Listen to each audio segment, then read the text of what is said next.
Oh, hi. You know what? It's sleeper video time. Sleeper video time. What's up, everybody? We're back again with the sleeper video. So here's my sleeper picks, my list of stocks that I feel like not a lot of people are talking about. I went through, did a check. Since this is a late video, it makes it awesome when it's after 11 p.m. because I get to check the threshold list updates. New one that got added, APOP.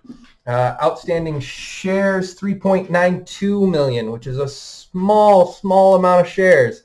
So 91.39 on the free float percentage, which just means that there's probably roughly 3.7 million shares of this that's out there that are getting traded. 100% utilization, 12.4 short interest, 241.31 on the average cost to borrow. So high utilization, high cost to borrow, super low float, cat not getting along with my dog. And a newer item that got added to the threshold list. So I'm going to keep an eye on this one. I haven't looked at the chart. I haven't even seen if it is options available on this one because I typically try to make sure to stick to option trades, or at least trades that have options capable, because, nope. So no options on that one. But if you are more of a stock holder, buyer and holder, that one is one that I just mentioned. The reason why I tend to stay away from those is because so far what I've noticed is a lot of short squeeze plays typically start out with that gamma squeeze potential or gamma squeeze actually happening. SPRT being an example of that. When it ran from 12 to 59, I believe from how I interpreted data that was almost all 100% gamma squeeze and FOMO buying, or not 100%, but it wasn't short squeezing because the shorts really didn't cover. If anything, they just doubled down and got more aggressive from what the data kind of showed. And with all of those options being pretty much in the money, all that were available were in the money, which is something I forgot to mention in my last video. Let's throw that link up over here. ATER options for this monthly and next monthly are pretty much all in the money. From what I noticed in the option change that I had available, it looked like it topped out at 25. So that could create a big gamma squeeze over the next day or two if there is some more movement in that one. But this is not for the main list. This is for the sleeper list. So let's get into that. JOBY is one that I've been mentioning. 95.85 utilization, 2.55 on the short interest, 206.64 on the cost to borrow. BGRY, 79.16 on the utilization, 3.73 on the short interest, 308.43 on the cost to borrow. Another one, LIDR, is one that I was flying blind in because it wasn't showing the short interest, but it is now. It is super small, but 98.08 utilization, 0.42 on the short interest, but 250.73 on the cost to borrow. So like I said, I'm usually making more of the plays on utilization being close to 100 and cost to borrow being significantly high. Anything over 200% average cost to borrow makes me just kind of look at it and drool a little bit, like, hey, I want to get in on that. I am limited on capital right now on what plays to get into. So I'm really hoping SPRT just makes like a crazy run so I can cash in and go take some of that and play around with some of these smaller plays before people start to notice them. But other ones that I'm tracking on this list, a new item on the list, BLNK, recently got added today. 100% utilization, 34.55 short interest, 11.77 cost to borrow.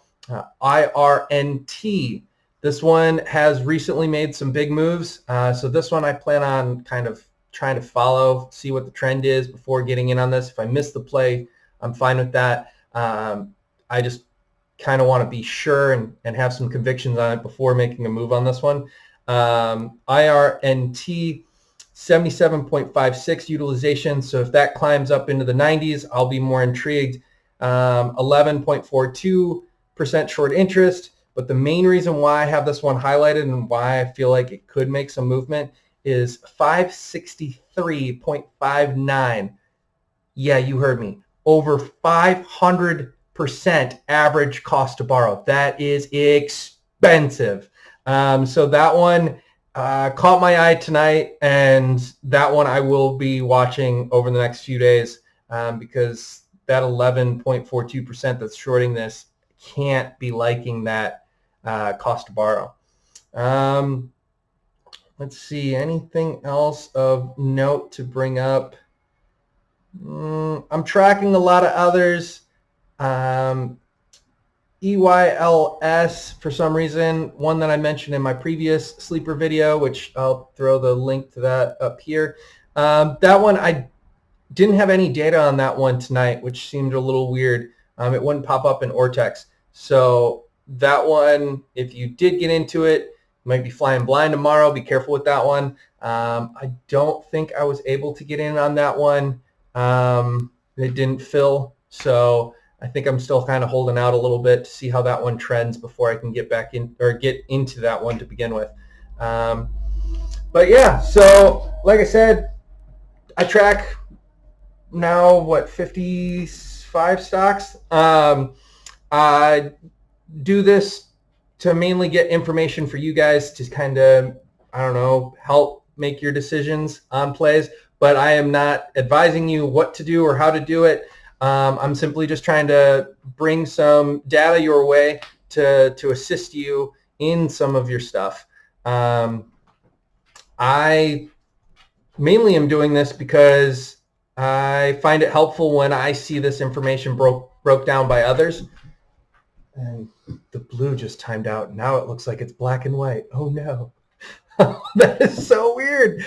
Didn't know that was on a timer. But yeah, so some of the plays that I did have from this sleeper list, BGRY I was in on, got in at 5, got out at 10. So with the calls, I typically do really quick short-term option plays on some of these squeeze potentials. So BGRY had 100% return on that one. FTFT got in at 10, got out at 15. KPLT is still on my list. Didn't mention that one, should mention that one. Utilization 99.9, short interest 28.14, and cost to borrow 40.29. Got out of a few of those today. Still letting some ride because it looks like there might be a gap fill play on that one. Got in at 10, got out at 15, got in at 15, got out at 20.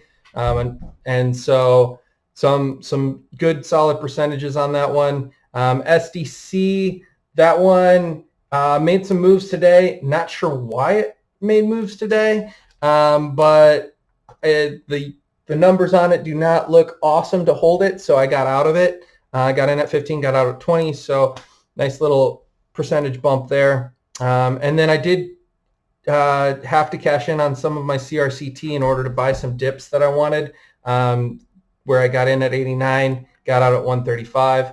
Obviously, I had more conviction in CRCT. Should have probably held on to some of those because I just feel strongly about that one. But taking some guaranteed profits to roll into another opportunity is not always a bad thing. So that covers everything from me. I did happen to keep this one under 10 minutes. Like, subscribe, comment down below if there's any plays that you feel like people are sleeping on that I should get involved in or I should look into. Shout out to all the new subscribers. Thank you for being here. I plan on doing a new video tomorrow, probably letting you know why I bring this information forward and how I find this information. And yeah, good luck tomorrow, or well, technically today.